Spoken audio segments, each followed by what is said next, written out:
Jenny had always been afraid of the dark, not in the way children are, with vague notions of monsters or the boogeyman.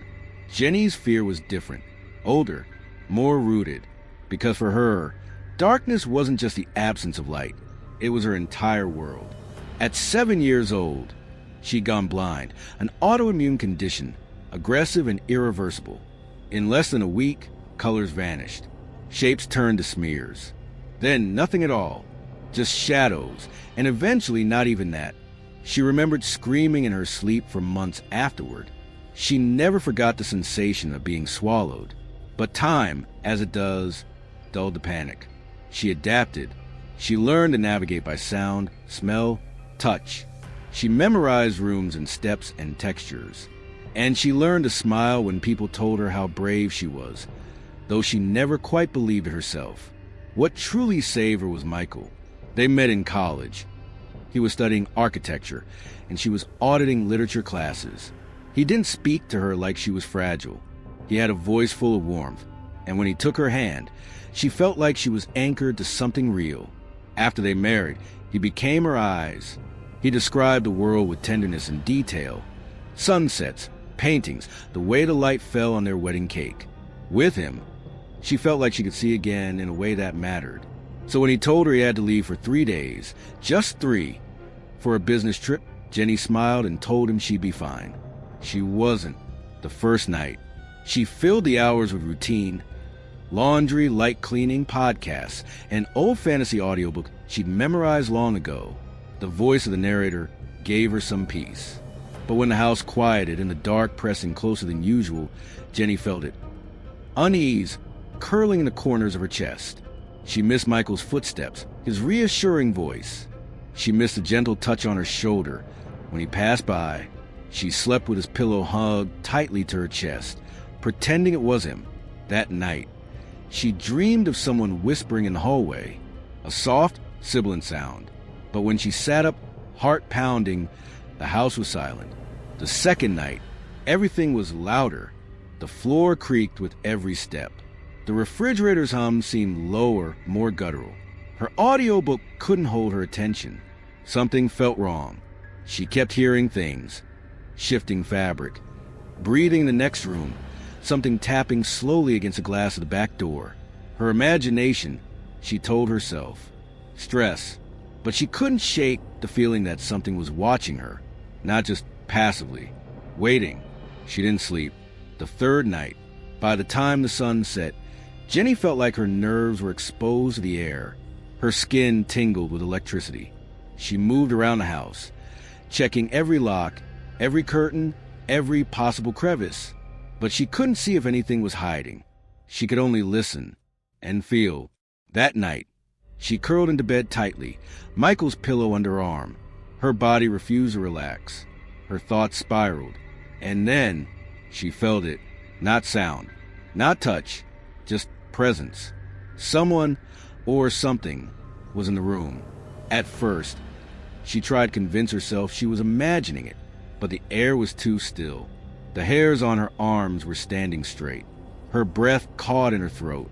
She reached out blindly, searching for comfort. Her hand landed on the pillow beside her, but it wasn't warm. It was wet, cold, clammy, alive. She screamed. The chase. She rolled out of bed, crashing to the floor. Pain shot up her hip, but she didn't stop. She crawled, then stumbled to her feet, groping in the dark, trying to find the hallway. Behind her, there were footsteps. Heavy, irregular. Wet slaps of flesh against wood. She ran, barely able to breathe. The hallway seemed to stretch forever. She called out for help, for Michael, for anyone, and then she heard it. Jenny. Michael's voice. Her heart leapt. "I'm here," it said. "It's okay now." But something in the voice was wrong. Too flat, too calm. She moved toward it anyway, desperate. Then it said her name again. This time, the pitch dropped slightly. Warmer. Still familiar. But not Michael. It was mimicking, imitating, luring her. She froze. She turned and ran in the opposite direction.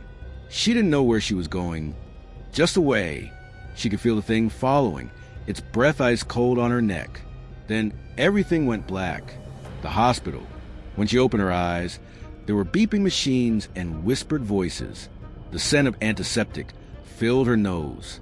"You're in the hospital," a nurse said gently. "You collapsed. Your husband found you. You're safe now." Jenny blinked, her thoughts cloudy. Michael. He found her. She was alive. "It was real," she whispered. There was something in the house. "You were severely dehydrated," the nurse said kindly, "and sleep-deprived. Your brain created something that wasn't there. It's not uncommon, but you're okay now." Jenny wasn't so sure. Michael came later. His voice was right. His hands were warm. "Real," she cried when he held her. "I thought I was going to die." "You're safe," he whispered. "It's over." That night, the hospital dimmed. Michael stayed by her side. Jenny dozed off briefly, finally feeling like she could sleep. Then she heard it, a whisper, from the far side of the room. Her own voice. "Michael, I'm scared." She bolted upright, heart racing. The lights were low. Shadows shifted in corners.